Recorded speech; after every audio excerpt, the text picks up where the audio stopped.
Doctor ইউনূসের একটি phone call আর 1 মিনিটের সিদ্ধান্তে আশিক চৌধুরীর জীবনের মোড় ঘুরিয়ে দিল। একদিন দুপুরে হঠাৎই কল করেন ডক্টর মোহাম্মদ ইউনূস। বেশি ভূমিকা না করে তিনি সরাসরি বললেন, দেশের মানুষের সেবা করার সুযোগ এসেছে, আশিক তুমি আসবে নাকি? ডক্টর ইউনূসের এমন প্রস্তাব শোনার সাথে সাথে রাজি হয়ে যান আশিক। এক মুহূর্তও দেরি করেননি। বলছি বাংলাদেশ বিনিয়োগ উন্নয়ন কর্তৃপক্ষ এবং বাংলাদেশ অর্থনৈতিক অঞ্চল কর্তৃপক্ষের চেয়ারম্যান আশিক চৌধুরীর কথা। গিনেস বুক রেকর্ড গড়েছিলেন আগেই, এখন গড়ছেন দেশ। সরকার তাকে দিয়েছে প্রতিমন্ত্রীর পদমর্যাদা। তার কাছে প্রধান উপদেষ্টা ডক্টর ইউনূস দেশের মানুষের জন্য কাজ করার প্রস্তাব কিভাবে দিয়েছিলেন, আশিক সেই গল্পই নিজে তুলে ধরেছেন তার ফেসবুক পোস্টে। সেখানে তিনি লেখেন, সেপ্টেম্বরের মাঝামাঝি এক দুপুরে প্রফেসর ইউনূস হঠাৎ ফোন করে বললেন, আশিক দেশের মানুষের সেবা করার সুযোগ পাওয়া গেছে, তুমি আসবে নাকি? আমি নন্দিনীকে জিজ্ঞেস না করেই রাজি হয়ে গেলাম। জানতাম ও কোনোদিন মানা করবে না।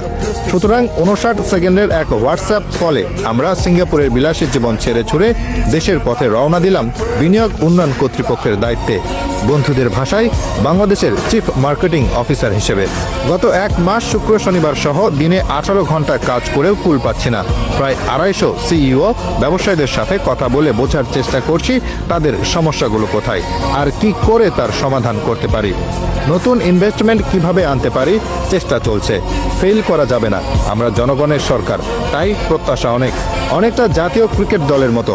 সবাই চাই আমরা জিতি, কিন্তু পরের বলটা একটু খারাপ হলেই সবাই হা হা করে ওঠে। আশিক চৌধুরী আরও লেখেন, team selection, bowler selection, field setting এসব নিয়ে নানা সমালোচনা। ম্যাচে সবাই ভালো বল করবে না, এটাই স্বাভাবিক। তা নিয়ে দলের সমর্থকরা গালাগালি করবে, তাও স্বাভাবিক। দলটা তো আমাদের। কয়েকদিন আগেও এসব করা কবিরা গুনাহ ছিল। তাই দিন শেষে টায়ার্ড হয়ে ফেসবুক খুলে যখন মনে হয় আমার বউও বিরোধী দল, তখন নিজেকে বোঝাই এটাই তো আসলে বাক স্বাধীনতা। হোক না সমালোচনা, আমরা ভুল করব, তারপর শুধরাবো। আমাদের দেশটা আস্তে আস্তে ঠিক রাস্তায় হাঁটবে। বন্ধুরা নাকি আশিক চৌধুরীকে মজা করে বলে, তুই তো এখন দেশের চিফ মার্কেটিং অফিসার। তবে আশিক চৌধুরীর মতে এই দায়িত্ব শুধু সম্মানের নয়, একটা বিশাল চাপ, বিশাল প্রত্যাশা। আর তার চেয়েও বড় দায়, এই 1 মাসে কোনো সপ্তাহে ছুটি কাটাননি তিনি। তার কাজ হলো নতুন বিনিয়োগ আনা, দেশি বিদেশি উদ্যোক্তাদের আস্থা ফিরিয়ে আনা, অর্থাৎ বাংলাদেশকে তুলে ধরা পুরো বিশ্বের সামনে। আশিকের জন্ম চাঁদপুরে, তবে তার বাবার পোস্টিংয়ের কারণে তার শৈশব কাটে যশোরে। তিনি সিলেট ক্যাডেট কলেজে পড়াশোনা করেছেন। ঢাকা বিশ্ববিদ্যালয়ের ব্যবসা প্রশাসন ইনস্টিটিউট থেকে স্নাতক সম্পন্ন করেছেন। লন্ডন বিজনেস স্কুল থেকে ফাইন্যান্সে স্নাতকোত্তর সম্পন্ন করেছেন তিনি। আশিক তার কর্মজীবন শুরু করেন ব্রিটিশ আমেরিকান টোব্যাকোতে আঞ্চলিক অফিসার হিসেবে। 2006 সালে তিনি স্ট্যান্ডার্ড চার্টার্ড ব্যাংক